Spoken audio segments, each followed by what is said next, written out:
नमस्कार दोस्तों, हमारे YouTube चैनल में आपका स्वागत है। रक्षिता का सामाजिक बहिष्कार तो मानो हो ही चुका था। रही सही कसर उसके दोस्त वरुण ने पूरी कर दी थी। रक्षिता को ऐसा लग रहा था कि वह जैसे कोई सपना देख रही हो।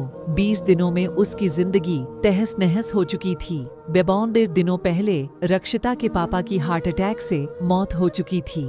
पापा की मौत के बाद भाई ने अपना असली रंग दिखा दिया। कहते हैं सफलता मिलने के बाद इंसान अपना असली रंग दिखाता है, लेकिन यहाँ तो दुख की घड़ी में भाई ने रक्षिता को अपना असली चेहरा दिखा दिया था। अब क्या किया जाए? माँ पहले ही इस दुनिया को अलविदा कह चुकी थी।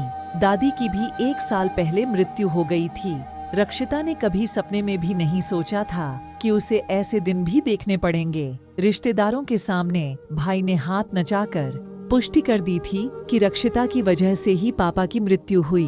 बुआ, जो उसे बहुत मानती थी, ने भी साफ कह दिया था ऐसी लड़की से वे कोई नाता नहीं रखना चाहती।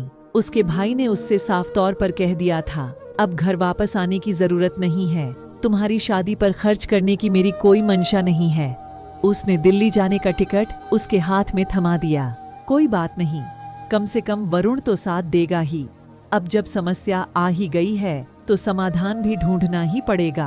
अपनी आंखें पोंछते हुए रक्षिता ने मन ही मन सोचा। दिल्ली आकर उसने दोबारा ऑफिस ज्वाइन कर लिया। रक्षिता ने वरुण से मिलने की काफी कोशिश की, पर वरुण ने उससे दोबारा मिलने में कोई दिलचस्पी नहीं दिखाई। रक्षिता ने सोचा कि हो सकता है वरुण ऑफिस के काम में बिजी हो। एक दिन जब कैंटीन में रक्षिता की सपना से मुलाकात हुई, तब उसे हकीकत मालूम हुई। सपना ने बताया, रक्षिता, मैं तुम्हें एक बात बताना चाहती हूँ। उम्मीद है कि तुम इसे हल्के में नहीं लोगी, पर बताओ तो सही बात क्या है? रक्षिता परेशान होते हुए बोली।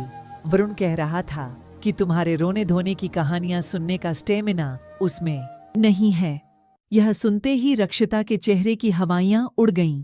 अब उसे मालूम हो गया था कि वरुण उससे कटाकटा सा क्यों रहता है। उसके प्यार ने ही तो उसे हिम्मत बंधाई थी। उसी के बलबूते उसने अपने भाई की बातों का बहिष्कार किया था। उससे लड़ी थी, लेकिन अब तो सारी उम्मीदें चकनाचूर होती नजर आ रही थीं। वरुण के प्यार में वह काफी आगे बढ़ चुकी थी। पापा की मृत्यु ने उसे अंदर तक झकझोर दिया था। उसके बाद भाई ने और अब वरुण की बेवफाई ने उसे पूरी तरह तोड़ दिया था। उसके मन में अब तरह तरह के ख्याल आ रहे थे। अब क्या होगा? कौन शादी करेगा उससे? पापा की मृत्यु के बाद उनकी नौकरी उसके भाई को मिल चुकी थी। घर और थोड़ी बहुत प्रॉपर्टी पर भाई ने पहले ही अपना कब्जा जमा लिया था। रिश्तेदारों ने भी भाई का ही साथ दिया था। अब रक्षिता को पता चल गया था कि वह दुनिया में अकेली है। उसका संघर्ष सही माने में अब शुरू हुआ है। पहली बार पता चला कि लड़के सामाजिक सुरक्षा, भावनात्मक सुरक्षा, रिश्तों की सुरक्षा के साथ पैदा होते हैं। खाली हाथ तो सिर्फ लड़कियां ही पैदा होती हैं। लोग रक्षिता को लेक्चर देते कि तुम खुद सफल हो कर दिखाओ, ताकि वरुण तुम्हें छोड़ने के निर्णय को लेकर पछताए। पर वह किस किस को समझाए?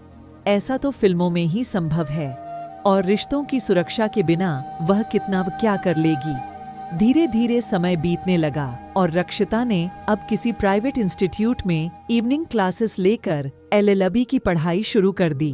उसने सोचा कि एक डिग्री भी हो जाएगी और खाली समय भी आराम से कट जाएगा। नीलेश से उसकी वहीं मुलाकात हुई थी, लेकिन वह अब लड़कों से इतना उकता चुकी थी कि उनसे बातें करने में भी कतराती थी। नीलेश एक अंग्रेजी अखबार में काम करता था। MBA करने के बाद उसने एक दैनिक न्यूज़पेपर के विज्ञापन विभाग में नौकरी ज्वाइन की थी। अब LLB की पढ़ाई रक्षिता के साथ कर रहा था। अब तक बेवकूफ बनी रक्षिता को इतनी समझ आ चुकी थी कि जिंदगी बिताने के लिए एक साथी की अहम जरूरत होती है, और इसके लिए जरूरी नहीं कि उसे प्यार किया जाए। प्यार का दिखावा भी किया जा सकता है, लेकिन फिर से दिल लगा बैठी तो पता नहीं कितनी तकलीफ होगी। नीलेश से उसका मेलजोल इस कदर बढ़ा कि धीरे धीरे बात शादी तक पहुंच गई। दिखावा ही सही, पर रक्षिता ने शादी करने में देरी नहीं की। नीलेश की माँ ने भी खुले दिल से रक्षिता को स्वीकार किया। सबने प्रेम विवाह होने के बावजूद उसका खूब स्वागत किया था और भरपूर प्यार दिया था। पर रक्षिता ने मन की गांठें नहीं खोलीं। उसे लगता था कि एक बार भावनात्मक रूप से जुड़ गई तो गई काम से। उसके व्यवहार से ससुराल में सभी खुश थे। गलती से भी उसने कोई कटु शब्द नहीं बोला था। उसे गुस्सा आता ही नहीं था। बातचीत वह बहुत ज्यादा नहीं करती थी। जब भी कोई किसी की बुराई शुरू करता तो वह वहां से खिसक जाती थी। लेकिन उसकी आंखें उस दिन खुली जब नीलेश की माँ अपनी बहन को बता रही थी, बड़ा शौक था मुझे अपनी बहू में बेटी ढूंढने का, वह तो बिल्कुल मशीन है। आज तक मैं उसकी सास ही हूँ, माँ नहीं बन पाई। यह सुनकर रक्षिता अपने इमोशंस रोक न सकी और उस पर हुए इमोशनल अत्याचार आंसू बनकर बहने लगे।